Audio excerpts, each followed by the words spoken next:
मैं सबसे पहले आदरणीय कांग्रेस सभापति मल्लिकार्जुन खड़गे जी का, राहुल गांधी जी का, सोनिया गांधी जी का, केसी वेणुगोपाल जी का, अजय माकन जी का तहे दिल से शुक्रिया अदा करता हूं, क्योंकि उन्होंने 2025 के इस अहम वर्ष को संगठन का वर्ष का दर्जा दिया है।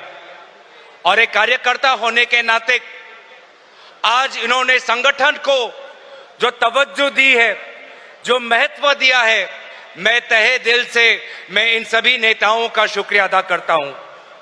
हाल में ही दिल्ली में 4 दिन के कार्यकाल में पूरे भारत के विभिन्न प्रांतों से आए हुए सभी जिला अध्यक्षों को आदरणीय खड़गे जी ने संबोधित किया, आदरणीय राहुल गांधी जी ने संबोधित किया।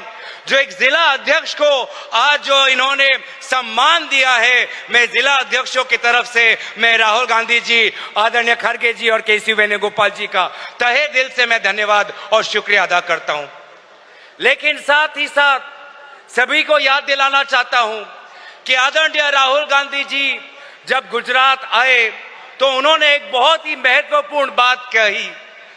उन्होंने कहा कि वे लोग जो एक पांव कांग्रेस में रखे हुए हैं और दूसरा पांव किसी दूसरे दल में रखे हुए हैं, उन लोगों को चिन्ह कर सिर्फ उनको आइडेंटिफाई करके कांग्रेस से बाहर निकालना चाहिए। वो बहुत ही एक महत्वपूर्ण बात कही है और यही बात आज आप लोगों से भी मुझे सुनाई दी और मैं इसी बातों को मैं कांग्रेस के नेतृत्व के समक्ष रखना चाहता हूं कि अगर आने वाले प्रांतों में अगर हमें विधानसभा के चुनाव जीतने हैं तो हमें कट्टर कांग्रेसी को आगे लाना पड़ेगा।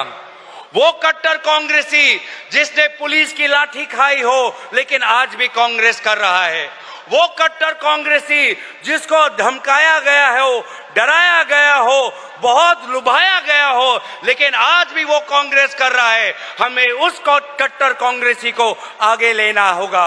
और मुझे पूरा विश्वास है कि अगर हम कट्टर कांग्रेसियों को आगे लेके जाएंगे तो हर विधानसभा चुनाव में, चाहे गुजरात का हो, उत्तराखंड का हो, असम का हो, केरल का हो, हर विधानसभा चुनाव में हमें फतेह लाभ होगी।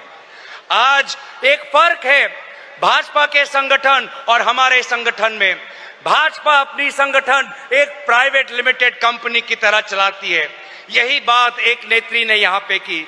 लेकिन कांग्रेस का संगठन हमारा एक संगठन एक परिवार की तरह हम इस संगठन को चलाना चाहते हैं और इसीलिए संगठन के साथ साथ मैं विनम्र अनुरोध करूंगा कि हमें अब अपने हर प्रांतों के कांग्रेस के नेताओं और कांग्रेस के कार्यकर्ताओं के साथ एक पारिवारिक रिश्ता बनाना पड़ेगा। हमारा कांग्रेस का कार्यकर्ता कुछ नहीं चाहता, अगर आपने उसके पीठ पे हाथ रख दिया तो वो 1 महीने वो जेल के अंदर रखने की ताकत उसमें है। हमारा कांग्रेस का कार्यकर्ता ज्यादा कुछ नहीं मांगता, अगर आपने उसको फोन करके पूछा कि आपका हाल चाल कैसा है तो वो गर्मी में भी कांग्रेस का तिरंगा लहराते रहेगा।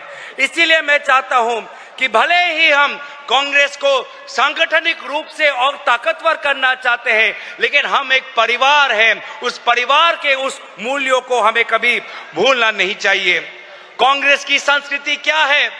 हमारी ये संस्कृति है कि हम गर्व से जय हिंद बोलते हैं और तेलंगाना में जाकर जय तेलंगाना भी बोलते हैं।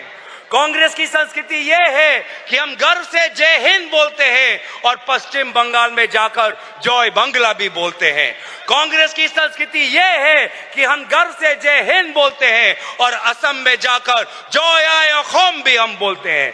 ये है हमारी संस्कृति कि हम विभिन्न प्रांतों को हम सम्मान करते हैं। हमारे में हमारा राष्ट्रवाद, हमारा देशभक्ति भी है, लेकिन साथ साथ जो आंचलिकतावाद है, हम आंचलिकतावाद को भी हम सम्मान करते हैं। तो ये है कांग्रेस पार्टी, देशभक्तों की पार्टी, सभी धर्मों की पार्टी, सभी भाषाओं की पार्टी, सभी प्रांतों की पार्टी और इन्हीं बातों के साथ मुझे दो शब्द कहने के लिए जो मौका मिला, मैं सभी को धन्यवाद और आभार प्रकट करते हुए मैं गुजरात के लोगों को कहना चाहता हूं कि आदरणीय राहुल गांधी जी ने हमारे समक्ष एक लक्ष्य रखा है कि 2027 में गुजरात में कांग्रेस का पर्चा हमें लहराना है। मैं गुजरात के लोगों को कहना चाहूंगा, गुजरात के कांग्रेस वालों, आप अकेले नहीं हो। जब गुजरात का निर्वाचन आएगा, पूरी कांग्रेस पार्टी आपके साथ कंधा से कंधा चलकर हम लड़ेंगे और हम जीतेंगे। দ্য নিউজল্যান্ডছ অবিরত তথ্যানুসন্ধান, আপোনাৰ সেৱাত খবৰ সন্ধান। The Newsland.